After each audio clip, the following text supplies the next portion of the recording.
Hello, how are you all? This week we had some really nice warm day, isn't it?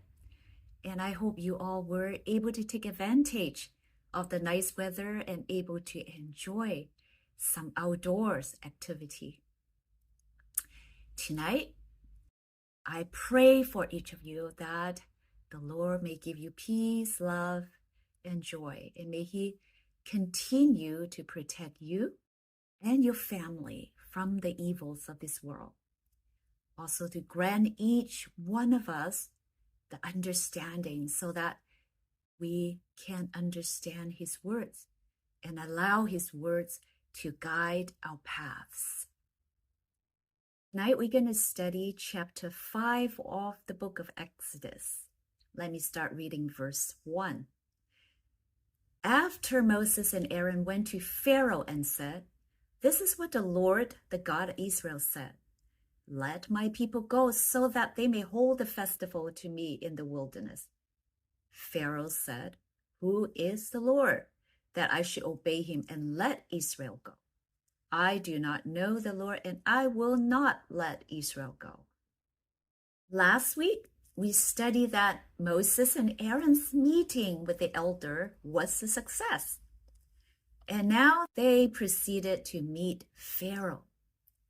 However, the meeting with Pharaoh was not so smooth. He displayed absolute contempt towards Moses, Aaron, and especially towards God. He said, "Who is the Lord that I should obey him and let Israel go? I do not know the Lord, and I will not let Israel go." So who is this proud Pharaoh? Well, I have some information to share with you why he was so powerful. Number one, in our country, political leaders consider themselves to be servants for the people, right? But Pharaoh was nothing like that. In fact, the entire public lived to serve the Pharaoh. His power and authority were supreme, and there was no constitution or law or legislature higher or even remotely equal to him. Number two, and the pharaohs were said to be the children of the sun. They were friends to the greatest god of Egypt and sat with them in their own temples to receive worship alongside with them. So Pharaoh was considered to be one of their gods. Number three, an inscription was found in an ancient Egyptian temple written by a pharaoh. You know what he said? He said, "I am that which was and is and shall be, and no man has lifted my veil." The pharaoh was more than a man. He considered himself a god, and the Egyptians agreed. And number four, Pharaoh in this previous verse said, "I do not know the Lord." Well, it is not that the Egyptian king is unfamiliar with deities worshipped by the Semitic people.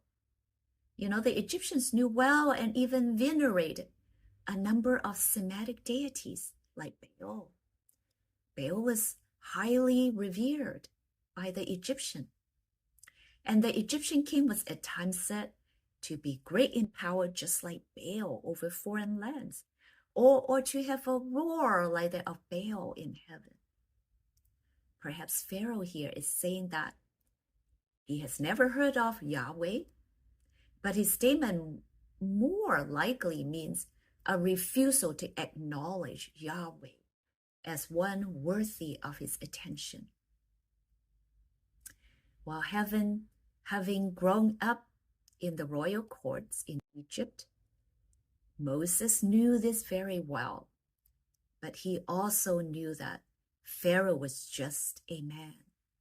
With the authority of the living God, Moses confronted Pharaoh. Verse 3. Then they said, "The God of the Hebrew has met with us, please let us go to a 3 days journey into the wilderness, that we may sacrifice to the Lord our God, lest he fall upon us with pestilence or with the sword. So, as instructed by God, Moses and Aaron asked Pharaoh that the Israelites be permitted to make a 3 days journey into the desert to offer sacrifices to their God.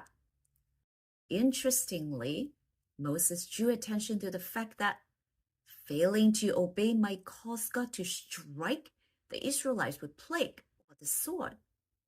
Why did Moses and Aaron say such a thing? Perhaps it was a warning to Pharaoh that their God, the God that he is ignorant of, should be treated with respect. Now, verse 4. But the king of Egypt said to them, Moses and Aaron, why do you take the people away from their work? Get back to your burdens. And Pharaoh said, behold, the people of the land are now many, and you make them rest from their burdens. Remember last week we mentioned that Moses and Aaron told the elders that God was going to deliver them from slavery and would bring them into promised land, right? You remember that? Well, the elders told the good news to the people, and there was quite an excitement among the Israelites. According to the author Ellen White, Moses and Aaron also told the Israelites that obedience to God was the first condition of deliverance, and that they need to observe the Sabbath. The news of the observance of Sabbath had reached the ears of Pharaoh. And now that Moses and Aaron is here in the palace, Pharaoh reprimanded the both of them. Why are you distracting the people from their work? Get back to work. There was probably some financial loss because of the Hebrews taking day off for Sabbath. Furthermore, the previous attempts to cut the population of Israel have failed. They continue to multiply. This was good for Israel, but bad for Pharaoh. So Pharaoh accused Moses and Aaron, look, there are many of you people in the land, and you are stopping them from their work. Now, verse 6. The same day, Pharaoh commanded the taskmasters of the people and their foremen, you shall no longer give the people straw to make bricks, as in the past. Let them go and gather straw for themselves. But the number of bricks that they made in the past, you shall impose on them. You shall by no means reduce it, for they are idle. Therefore they cry, let us go and offer sacrifice to our God. Let heavier work be laid on the men, that they may labor at it and pay no regard to lying words. So the taskmaster and the foreman of the people went out and said to the people, thus says Pharaoh, I will not give you straw.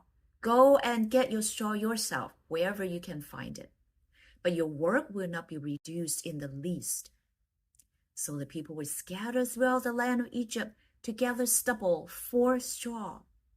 The taskmaster were urgent, saying, complete your work, your daily task each day, as when there was straw. And the foremen of the people of Israel, whom Pharaoh's taskmaster had set over them, were beaten and were asked, why have you not done all your task of making bricks today and yesterday as in the past? The Pharaoh, thoroughly aware and suspecting that the Israelites were planning a strike, he knew he had to do something quick. So right away, he adopted measures to tighten the rein on them. The same day, orders were issued that were more cruel and oppressive. The more common building material of that time in Egypt was mud bricks. Behind the stone walls of the finest building were these mud bricks. And to manufacture this kind of brick, it needs great numbers of slaves. Mud brick is actually cut straw mixed with clay, and they are quite strong, I read. And we can see that in order to build their imposing large structures, they need a huge amount of straw for the work. And now the king ordered that no more straw be given. The slaves must find it for themselves, and they must make the same brick quota as before. This order caused great distress among the Israelites throughout the land. The Egyptian taskmaster had appointed Hebrew managers to oversee the work of brick making, and these Hebrew managers were responsible for the work performance and productions. And when the king's order went enforced, the people had to scatter themselves throughout the land to gather straw for themselves. And it was time-consuming, and they found it impossible to have the same amount of production as before. So when they couldn't reach the quota, the Hebrew managers were cruelly beaten. Now, verse 15. Then the foreman of the people of Israel came and cried to Pharaoh, "Why do you treat your servants like this? No straw is given to your servants. Yet they say to us, 'Make bricks.' And behold, your servants are beaten, but the fault is in your own people." But he, which is Pharaoh, said, "You are idle, you are idle. That is why you say, 'Let us go and sacrifice to the Lord.' Go now and work. No straw will be given you, but you must still deliver the same number of bricks." The foreman of the people of Israel saw that they were in trouble when they said, "You shall by no means reduce your number of bricks, your daily task each day." Initially, these managers thought their cruel treatment came from their taskmasters and not from the king himself. And so that's why they went to him with their grievances. The complaint was reproved by Pharaoh with a scoff. "You are lazy, you are lazy. And that is why you say, 'Let us go and sacrifice to the Lord.'" So they were ordered back to their work with no straw and no change of production quota. Verse 20. They met Moses and Aaron, who were waiting for them, as they came out from Pharaoh, and they said to them, "The Lord look on you and judge, because you have made us stink in the sight of Pharaoh and his servants, and have put a sword in their hand to kill us." Then Moses turned to the Lord and said, "O Lord, why have you done evil to this people? Why did you ever send me? For since I came to Pharaoh to speak in your name, he has done evil to this people, and you have not delivered your people at all." Hebrew managers met Moses and Aaron and confronted them. "May the Lord judge and punish you for making us stink before Pharaoh and his officials.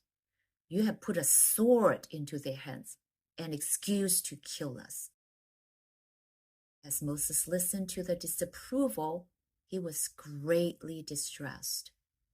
The sufferings of the people had been tremendously increased.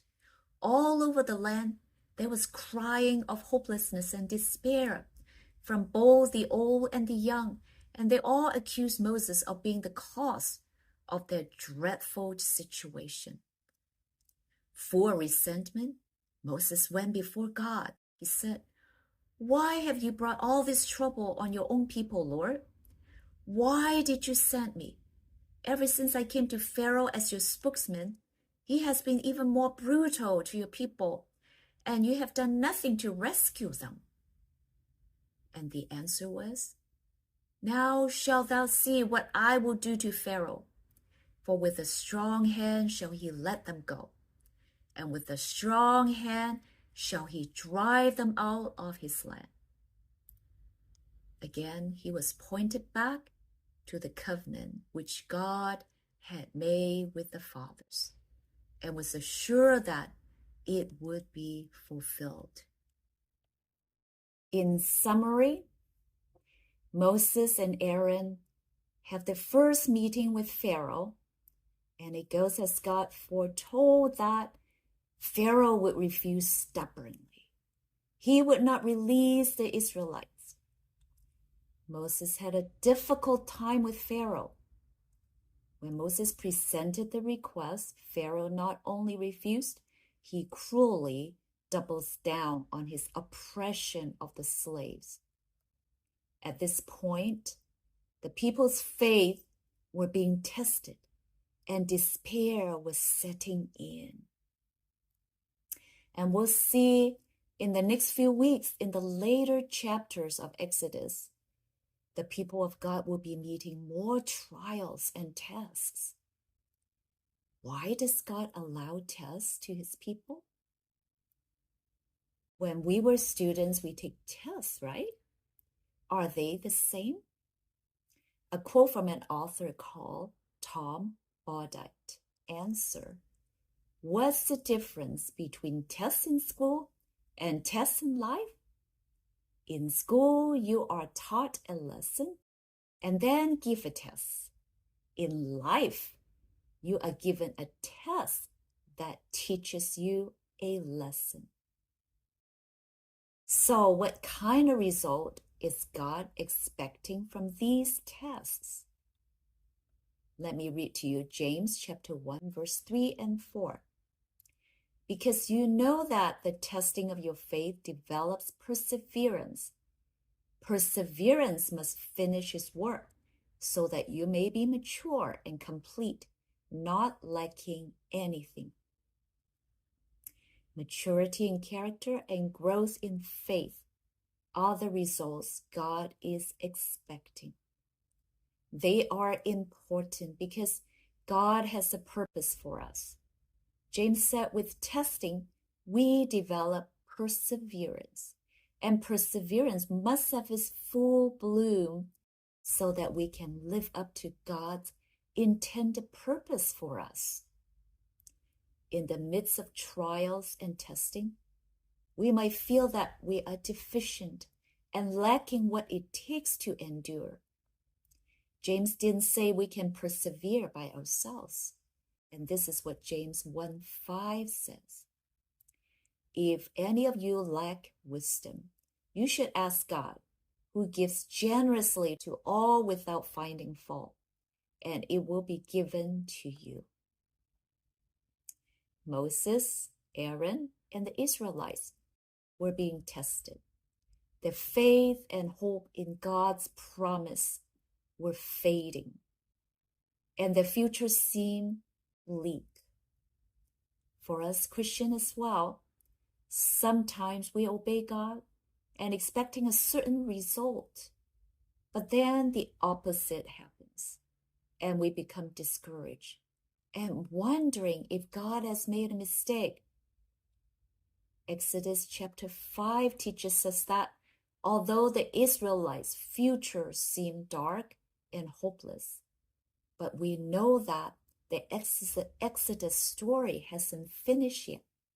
And we too, when we encounter roadblocks and discouragement, keep in mind not to be despair, but wait. Our story hasn't finished yet. God has a purpose for us. Happy Sabbath.